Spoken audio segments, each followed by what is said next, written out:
दोस्तों नमस्कार। मैं सुरेश दुआ एक बार फिर से हाजिर हूँ आपके सामने। सुरेश दुआ व्लॉग्स अपना यूट्यूब का चैनल लेकर। और दोस्तों, हम सबका सपना होता है कहीं ना कहीं कामयाब होने का, कहीं ना कहीं ऊंचाइयों के शिखर पर पहुँचने का, और कहीं ना कहीं सच कहें तो धन कमाने का, कि मेरे पास अथाह धन हो, मेरे पास मैं फाइनेंशियली फ्रीडम रहूं। लेकिन हम लोग कामयाब होने की कोशिश तो करते हैं, लेकिन कहीं ना कहीं पिछड़ जाते हैं। उस पिछड़ने का कारण क्या है? उस नाकामयाबी का कारण क्या है? हम लोग अपना लक्ष्य निर्धारित नहीं कर पाते। हम लोगों ने जो गोल बनाया है, हमने जो अपनी लाइफ का कामयाबी का रास्ता बनाया है, वो कहीं ना कहीं हम पीछे छोड़ देते हैं। तो अगर आपको ज़िंदगी में कामयाब होना है, अगर आपको ज़िंदगी में उस शिखर तक पहुंचना है, तो सबसे पहले जो लक्ष्य आपने बनाया है, उस लक्ष्य को लिख लो। उस गोल को कहीं ना कहीं लिख लो। क्योंकि हार्वर्ड यूनिवर्सिटी में भी एक सर्वे हुआ था। एक बार की बात है, वहाँ जब एडमिशन हो रहे तो मैंने कहीं पढ़ा था। तो वहाँ जब लोग पहुँचे इंटरव्यू देने के लिए एडमिशन के समय, तो उन्होंने पूछा, क्या आपने अपने गोल को लिख रखा है? क्या आपने अपने लक्ष्य को कहीं लिख रखा है? तो केवल 3% लोगों ने ही ये कहा कि हाँ, मैंने अपने गोल को लिख रखा है। वो हमेशा मेरी पॉकेट में रहते हैं, वो हमेशा मेरे रूम में रहते हैं, वो हमेशा मेरे माइंड में रहते हैं। तो उन लोगों ने अपने लिखे हुए गोल को दिखाया। लगभग 17% लोगों ने कहा कि हाँ, मैंने अपने गोल को सोच रखा है, मेरे दिमाग में है पर लिखा नहीं है। और वहीं 80% लोगों ने कहा कि नहीं, हमने अपने गोल को लिखा ही नहीं है। और जब 20 साल बाद, 25 साल बाद वो सर्वे एक बार दोबारा हुआ, और हार्वर्ड यूनिवर्सिटी ने सर्वे कराया कि वो उन लोगों का क्या हाल है जिन्होंने 20 साल पहले कहा था कि हमने अपने गोल को लिख रखा है। और इस सर्वे में ये सामने आया कि वो 3% लोग उन 97% लोगों से ज़्यादा कामयाब हैं जिन्होंने अपने गोल को लिख रखा था, जिनके सामने जिनका गोल रहता था। और वो उन 97% लोगों से ज़्यादा धन कमा रहे हैं, 97% लोगों से ज़्यादा उनकी फैमिली का लेवल स्टेबल है, 97% उन लोगों से ज़्यादा कामयाब हैं और अपने शिखर पर पहुँचे हुए हैं, अपनी मंजिल पर पहुँचे हुए हैं। तो कहने का मतलब ये है कि अगर हम अपने गोल को लिख लें और उसे अपने कमरे में चिपका लें, आते जाते हुए, इधर से उधर जाते हुए हमारी नज़र, हमारा फोकस हमारे गोल पर होगा, हमारे लक्ष्य पर होगा, तो कामयाबी हमें भी एक दिन ज़रूर मिलेगी। तो सबसे पहले, और दूसरी, इस मामले में कई चीज़ें हैं। जब आप अपना गोल निर्धारित कर लेते हैं, तो उस निर्धारित गोल के नीचे कुछ सीढ़ियाँ बनाई जाती हैं, कुछ स्टेप्स बनाए जाते हैं। इन स्टेप्स पर चढ़ते हुए आपको आपकी मंजिल तक पहुंचना है। फिर चाहे आप एक डांसर हों, चाहे आप एक सिंगर हों, चाहे आप मल्टी टैलेंटेड आदमी हों, फिर चाहे आप सेल्स की फील्ड में हों, फिर चाहे आप मार्केटिंग की फील्ड में हों, फिर चाहे आप व्यापारी हों, चाहे एक अच्छी पोजीशन पर जॉब करने वाले शख्स हों। अगर आपका लक्ष्य निर्धारित है, आपका लक्ष्य आपके सामने है, आपकी मंजिल जहाँ पहुँचना चाहते हैं आपके सामने है, तो फिर आपको आपकी मंजिल तक पहुँचने से कोई रोक नहीं सकता। और रही बात चुनौतियों की, तो चुनौतियाँ तो सबके सामने आई हैं। चुनौतियाँ किसके सामने नहीं आती? आप एक बात बताइए, मान लीजिए आपको दिल्ली से लखनऊ जाना है, तो आप जब अपने रेलवे टिकट काउंटर पर रिजर्वेशन कराने के लिए जाते हैं, तो वो आपसे पूछता है ना, आपको कहाँ जाना है? आप बताते हो जी मुझे लखनऊ जाना है।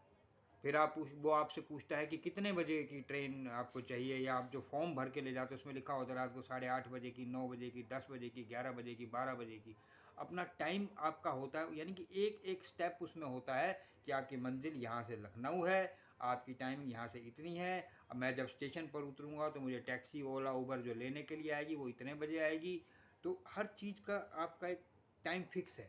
उस टाइम फिक्स के अंदर, उस टाइम मार्जिन के अंदर आपको जाना है, तो आप पहुंच जाएंगे अपनी मंजिल तक। लेकिन अगर आप जाओगे रेलवे स्टेशन पर, रिजर्वेशन करानी है, कहाँ की? कहीं भी चला जाऊंगा। जब आपकी लक्ष्य निर्धारित नहीं है तो कहीं भी चला जाऊंगा, तो ना ट्रेन आपको कहीं लेकर के जाएगी, ना आपकी मंजिल आपको कहीं पहुंचाएगी। आपकी लाइफ भी ऐसी रहेगी, कहीं ना कहीं चला ही जाऊंगा, तो कुछ ना कुछ तो आपकी लाइफ के साथ हो ही जाएगा। लेकिन आपने अपनी लाइफ के साथ कुछ भी नहीं होने देना। आपने जो लक्ष्य निर्धारित किया है उस मंजिल तक पहुंचने का, वहाँ आपको पहुंचना ही है। मान लीजिए आपके घर में कोई रिश्तेदार आया हुआ है, उसकी 7:30 बजे की ट्रेन है, आपने उसको ट्रेन में बिठाना है। आप यहाँ से 7:10 पे सोचते हैं कि घर से निकलूँगा, 10 मिनट का रास्ता, वहाँ पहुँच जाऊँगा और उसे उसकी मंजिल तक पहुँचाऊँगा रेलवे स्टेशन पर। जैसे ही आप घर से निकलने लगते हैं तो आपको ध्यान क्या आता है? अरे यार, आज तो स्कूटी में तेल ही नहीं है, आज तो बाइक में पेट्रोल ही नहीं भरवाया, आप फ़ौरन क्या करते हैं, पड़ोस के घर में जाते हैं, अरे अंकल जी चाबी देना ज़रा अपनी बाइक की, हमारे रिश्तेदार आए, हमारी मासी जी, बुआ जी, दीदी, बहन जी, जीजा जी, जो भी आए हुए हैं, मासड़ जी, इनको मुझे स्टेशन छोड़ के जाना है। अब आप उनकी बाइक पर अपने रिलेटिव को बिठाया और आप चल दिए। थोड़ी दूर तक आप पहुंचते हैं, एक आध ब्रेकर आता है, जंप लगता है, उस ब्रेकर को आप पार कर जाते हैं, खड्डा आता है, साइड से निकल जाते हैं, आगे पहुंचते हैं, देखते हैं अरे यार इस गली में तो बारात आई हुई है, इस बारात में अगर हॉर्न बजाता रहूँगा, पी पी पी करता रहूँगा तो स्टेशन नहीं पहुंच जाएंगी। तो आप फ़ौरन दूसरी गली में मोड़ देते हैं वहाँ से निकलने के लिए। और फिर जब थोड़ी और आगे जाते हैं तो आपकी बाइक पंचर हो जाती है। अब आप सोचते हैं क्या किया जाए, फ़ौरन छोटे शहर में तो जानकारी रहती है, आप अपनी बाइक साइड में लगा देते हैं और कहते हैं अंकल मेरी बाइक खड़ी है, पंचर हो गई है, मैं अपने रिलेटिव को स्टेशन छोड़ने जा रहा हूँ। आप फ़ौरन ऑटो को हाथ देते, ऑटो वाला वैसे 10 रुपये लेता है लोकल सवारी के, लेकिन वो देखता है कि परेशानी में है तो वो भी फ़ौरन भाई साहब 50 रुपये लगेंगे। आप कहते हो ये ले 50 रुपये, फ़ौरन चल स्टेशन। आप भागते हो, स्टेशन पर पहुँचते हो और ट्रेन प्लेटफार्म पर खड़ी होती है, आप रिजर्वेशन के डब्बे तक अपने रिश्तेदार को लेके जाते हैं, वहाँ उसे बिठाते हो और 2-3 मिनट बाद वो ट्रेन चली जाती है। आपका रिश्तेदार, तो आपके सामने कितनी बाधाएं आई। पहली बाधा, आपकी बाइक में पेट्रोल नहीं है, आपने फ़ौरन उस बाधा को पार किया, अपने पड़ोस के पास गए, चाबी मांगी, आप आगे गए, ब्रेकर आया, आपने धीरे से कूदाया, यानी चुनौती के रूप में वो ब्रेकर आया, आपने स्पीड में नहीं कूदाया उस ब्रेकर को, आराम से कूदाया, चुनौती को पार किया। खड्डे आए, वो भी एक चुनौती थी, आप साइड से निकल गए, आगे गए, बारात जा रही है, ये भी एक परेशानी थी, आपके लिए चुनौती थी, आप दूसरी गली में मुड़ गए। बाइक पंचर हो गई है, ये भी एक परेशानी थी, आपने फ़ौरन ऑटो किया और आपने रिश्तेदार को आपने जा करके बिठा दिया उस ट्रेन में, क्योंकि आपके सामने एक लक्ष्य था कि आपने अपने उस रिलेटिव को समय रहते हुए उस ट्रेन में पहुंचाना है, उस ट्रेन में बिठाना है, तो आप पहुंच गए। तो लक्ष्य बहुत ज़रूरी है। चुनौतियां तो सबके सामने रही हैं, हर व्यक्ति के सामने चुनौती ने, कोई ऐसा आदमी ही नहीं है कामयाब होने के लिए जिसके पास चुनौतियां ना हो। उसने चुनौतियों को पार किया है, लोगों ने उसका भरपूर मजाक भी उड़ाया होगा।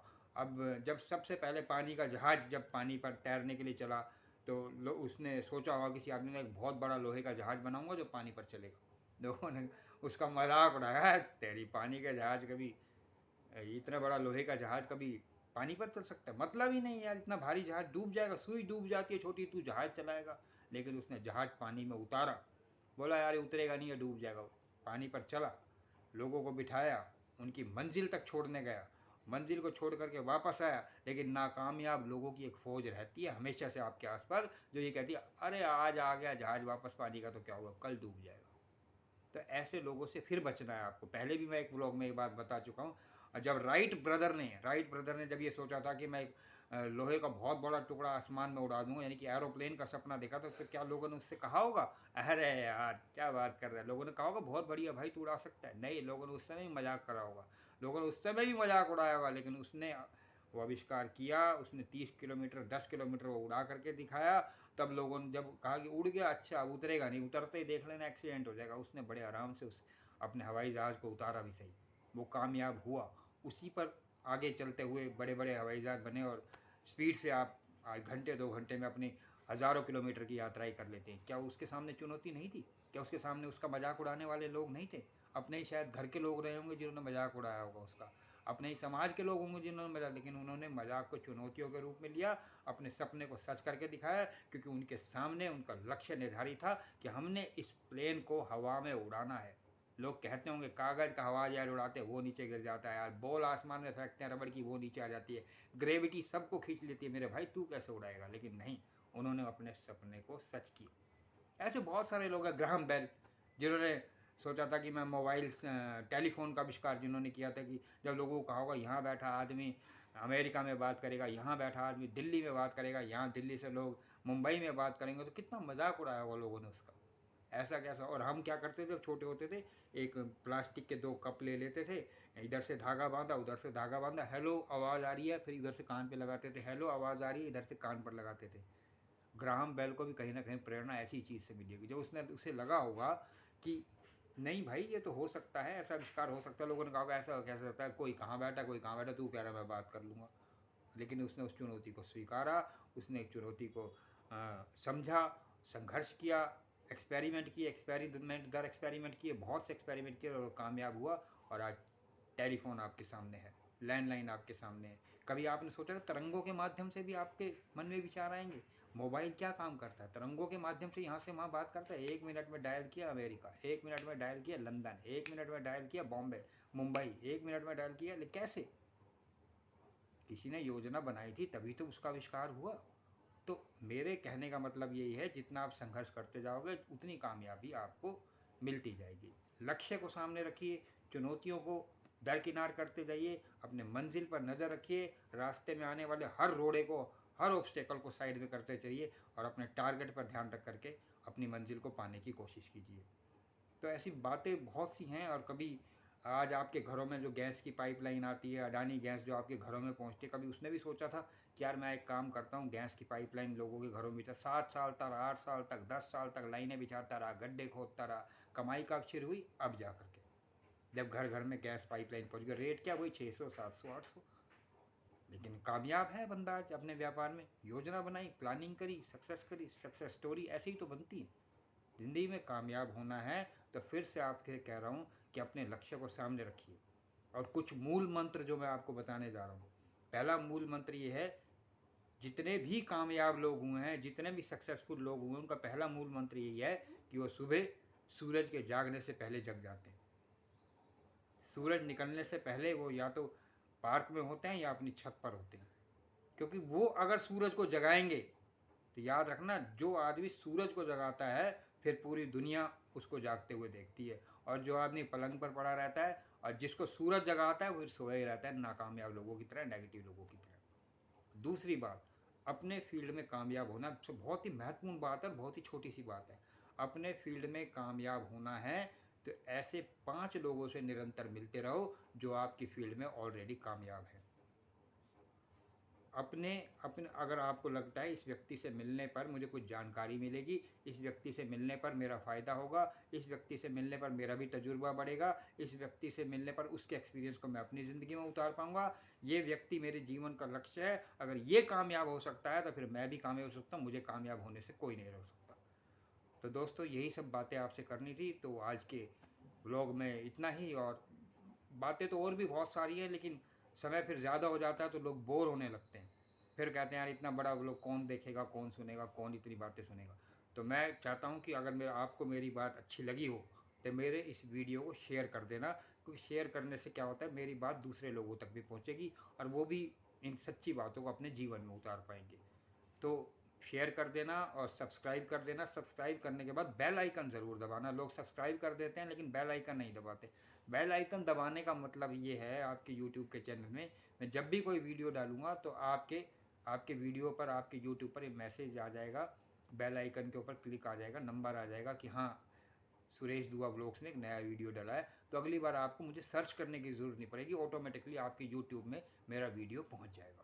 तो यही सब्सक्राइब है। अगर आप किसी और विषय पर आप सुनना चाहते हैं कि मैं यार इस विषय में जानकारी चाहता हूँ कि सुरेश दुआ जी इस पर आप अपना व्लॉग बनाइए, अपने विचार रखिए, तो मैं ज़रूर रखने की कोशिश करूँगा। क्योंकि रिसर्च में थोड़ा सा टाइम लगता है, प्लानिंग बनाने में थोड़ा सा टाइम लगता है। तो आज के लिए इतना ही। तो बस सब्सक्राइब कीजिए, लाइक कीजिए, शेयर कीजिए, कमेंट कीजिए, जैसा कि हर ब्लॉग में कहता हूँ। और फिलहाल मुझे इजाज़त दीजिए। नमस्कार।